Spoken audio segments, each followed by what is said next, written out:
Hello guys and welcome back for another tutorial. Today I will show you how to delete your BeNaughty account, how to cancel membership and how to remove your profile. And to do so it's very easy. So this tutorial works on both computer, on your phone, iOS, Android, tablet, etc. So let's get straight into it. Now first let's go to the profile section in the bottom right corner as you can see here.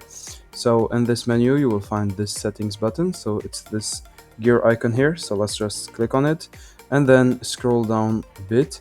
And here you will see remove account. So let's just go to remove account. And here you will have to type your password. After that you will find this page. So it will tell you your account status. For example, I have a free membership, but if you have a paid membership, then you will have the paid membership that's appearing here.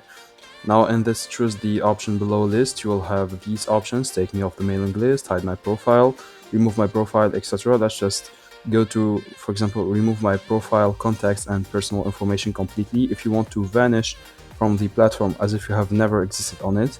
Now for the email and push notification, you can also remove these. So just uncheck them one by one because they can get really annoying. So uncheck them, go to continue, and here it will ask you why do you want to remove your profile. So either you say you have found someone, you have not enough local matches, it's too expensive, etc. So go to continue, and here are you still sure that you want to leave? Let's put yes, I want to remove my account. Let's continue here and type your email. Now here you will have this message: thank you for using BeNaughty. Click on OK and you will be good. So that's it guys, I hope you enjoyed this tutorial. Don't forget to like and subscribe if it helped you.